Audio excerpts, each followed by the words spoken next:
The Air Force Medical Service has been going through massive changes within the last year. So, the Air Force Medical Service Chief of the Medical Enlisted Force, Chief Master Sergeant Steve Cumm, stopped by the Air Force podcast to discuss the progress of changes within the Air Force Medical Service and the medical treatment facility transition to the Defense Health Agency. I'm Tech Sergeant Brad Sisson, and this is the Air Force Podcast. The Air Force Podcast. Dive right into it. So first question actually is, what changes can enlisted members expect with the Defense Health Agency taking over delivery of the healthcare benefit? Well, really, for their enlisted members, there's not going to be too much of a change. It should be very transparent for them. They're still going to be providing patient care, safe, trusted care to our beneficiaries across the board, whether they're active duty or they're retirees or civilians for the most part. So, Chief, how will this affect promotions, developmental special duties, stratifications, assignments, etc.? Really, with the Defense Health Agency transition, none of that will be affected for our enlisted members. Our force development, force distribution, all still going to be the same, run through the wing the way it's normally run, or through the MTF, obviously, depending on the size. Each MTF will still have the wing tax that they have to pay, so to say, whether it's honor guard or, additional duty security forces, whatever, that's going to kind of continue. That's not going to change. If people want to do DSDs, they can still volunteer for that as well. If people want to apply for special duties, they can still do that as well. If people want to PCS and put their name in the hat for an overseas, they could do that as well too. The Defense Health Agency just helps deliver the oversight and care. It's not going to do anything with the service personnel and the personnel programs that are out there. So a lot of that is going to be transparent and will be the same and will remain the same for our enlisted members, and that should not change based upon the Defense Health Agency overseeing the healthcare delivery in that facility. All right. Makes sense. Yep. Okay. So not too bad, I guess, on the enlisted side of things. So how will this affect Phase 2 and 3 training? So there's a lot of different things that go into Phase 2 and Phase 3 training, more than just the military facility or the military treatment facility. But as we look at different lines of efforts, we're looking at how we can best mitigate that. So with the Defense Health Agency looking at the healthcare delivery of the benefit, that shouldn't change Phase 2 or Phase 3 training for our technical school students that are coming through. Some of the other lines of effort within the National Defense Authorization Act, when they're looking to maybe downscale some of the facilities, our teams are digging into that to see what effects that would be on some of these Phase 2 and Phase 3 training sites, but at this time, nothing has really been identified for those facilities.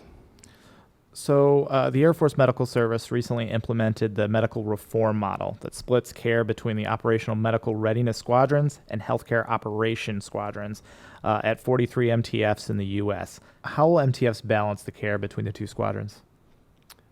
As we begin to implement this new medical reform, the Operational Medical Readiness Squadron and the Healthcare Operations Squadron, to about 43 of our Air Force MTFs, we won't have it right when we first sent it out. It came out fairly quick, but our teams have done an amazing job. The med groups that are undertaking this have done an amazing job to get after this.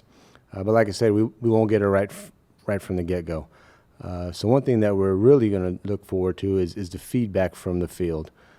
We want to know what's working, what's not. We've sent out a template and a guide on how to implement this, but we need feedback so we could adjust it to make sure that everybody's set up for success. The mission of each squadron is incredibly important to readiness. Whether you're in the healthcare delivery squadron or the operational support squadron, both is very important. Based upon our deployments that we do, not only wartime taskings, but our humanitarian missions, we're going to see everything from, bullet wounds and blast injuries to family members and elderly and children, pediatrics and women's health. We're going to see it all.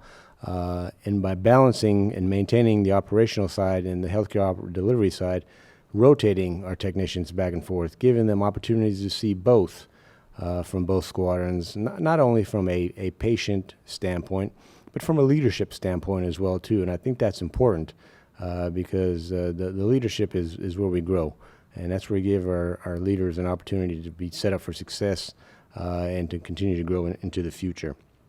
This is a very exciting time for us. and we're really looking forward to hearing everybody's thoughts on what's best for them and how this works best in their facilities, so we could adjust, fire, and continue to go down this road. All right. It sounds like an amazing plan. Yeah, we're really looking forward to it because it really focuses on that readiness piece and gets people zeroed in on making our medics the best they could be, and making that wing the best that wing can be as well too. All right. So how will personnel be assigned to the operational medical readiness squadrons and healthcare operational squadrons? Will medics assigned to treat non-active duty patients see a negative or any negative effects from not treating airmen at all? I don't think there'll be any negative effects at all, because if you're in the healthcare operations squadron, or if you're in the operational medical readiness squadron, you're still going to be tasked to deploy. You're seeing different type of benefits, different type of patients, but both skill sets are going to be needed as we go forward in tomorrow's fight. Sometimes people think about just the war mission that we have, but we also do a lot of humanitarian missions, and a lot of the humanitarian missions that we have, we see women, children, people with diabetes, some of the elderly, and that's a lot of what people will see in that healthcare operations squadron. But at the same time, our healthier squadron in the operational medical readiness squadron is some of that profiles and the processing and some of the active duty injury. So our airmen will have a great opportunity to bounce back and forth between the two squadrons, so they can balance what they see and the type of patients they treat. Neither one is any more important than the other.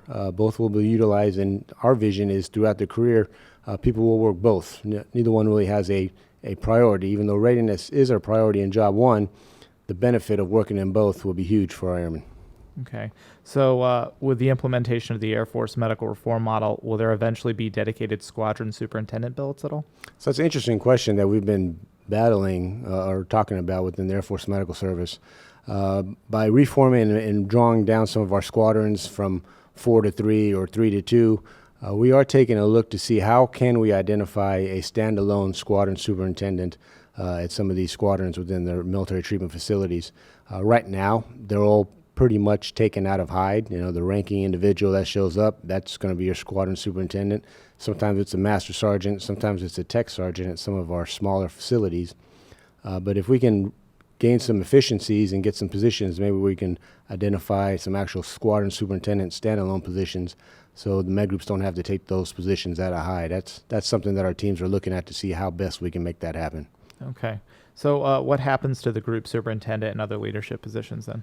So really, when the Defense Health Agency takes over the healthcare delivery, after the med group commander, nothing else really changes. So our group superintendents will still remain the group superintendents of the medical treatment facilities. First sergeants will still be first sergeants of the medical treatment facilities. Squadron superintendents will still be there, minus the reform, if we kind of draw down a little bit. But everybody from the med group commander on down, it should be very transparent from the leadership standpoint. Not much of that will change. So can you give me an example of this hybrid X and how it's going to be implemented? Yeah, so the Medic X is something that we're looking for tomorrow's fight and setting our medics up for success. One example on how best we can utilize that is right now, I'll just use general numbers, but our EMEDS platforms, which are basically our deployable hospitals downrange, have about 100 medics, officers and enlisted, that are on there. Out of those 100 medics, there's probably about 65 of them are enlisted. Out of those 65, about 18 of them, 15 to 18, are what we would consider a clinical medic. The other 40 some odd enlisted medics are not necessarily a clinical medic. So as we look at different scenarios and different fights, if we have a scenario where we have 50 to 100, maybe 200 casualties be brought to that EMEDS, we're going to need everybody to do some type of patient care. I may not need that medical logistician stocking supplies in the back. I may need that individual out front doing some type of patient care to make sure to give that patient an opportunity to survive so they can come in and see the surgeon. I may not need that pharmacy tech at that time filling a prescription or doing a drug count. I may need that individual out doing patient care. I may need a public health airman to do patient care versus public health at that time. So that's one of the other concepts. The other concept is if something happens and let's say half of that EMEDS gets taken out, maybe there's only 50 of the 100, that Army movement or that Navy movement or that Marine movement, whoever's on the ground out there, they're going to know that hospital's still there, and they're still going to bring casualties to that facility. And we're going to have to be able to perform and save people's lives like we have in the past. So it's just giving everybody kind of a baseline skill set of medical care and ability to set them up for success in the future. All right. So I said Hybrid X, but I meant Medic X. Are the sister services going to mirror this platform? Are they already going to, or are they already doing it? Are they going to do it? How's that working out for the other services? So this concept is very similar to kind of what the Navy does. So the Navy have corpsmen first. They're all corpsmen, or they're all medics, so to say. Then they kind of branch off and do specialties, whether they're radiology or public health or whatever the case is. Army's a little bit different, and the Marines kind of use the medics from the Navy. But I've sat down with our enlisted leaders from all services, to include the Defense Health Agency, and we've come to the table to try to come up with a joint Medic X where across all services it could be understood, if you get a medic, no matter if you're an Army medic, Air Force medic, Navy medic, you've got this equal skill set across the board. So it is something that we're discussing across our peers with the senior enlisted corps of the medical service. Okay, so what can enlisted members expect with the proposed reduction of military medical personnel in this year's budget request? Well, it's interesting because that's been a hot topic for about a year or so. But right now we're kind of in a holding pattern because we're waiting for the NDAA 20 to come out. There's some language in there that talks about different things, so we're just waiting for that to be signed. So everything is really on hold right now. We do have a plan that we've been working with A1 on how to meet these reductions or these cuts, but that's really going to be through an attrition plan. Nobody's going to lose their job tomorrow. You know, I know a lot of people are concerned about that. The plan is to make the reductions through attrition. But as I said, right now everything is on hold based upon the release of the NDAA 20. What's one thing you want enlisted medics to take away from this conversation? With all the change that is currently going on in the Air Force Medical Service, I want the enlisted medics to know that we got their back. I know it's frustrating not knowing what's going on, and it's challenging, and that General Hogg and I, we appreciate the sacrifices that them and their families make each and every day. Moving forward, I want them to know that their best interest is on the front of our minds, and everything we do is not only prepared to take care of casualties both at home station and downrange, but also to make sure that our medics and their families are taken care of as well, and that they're not being forgotten.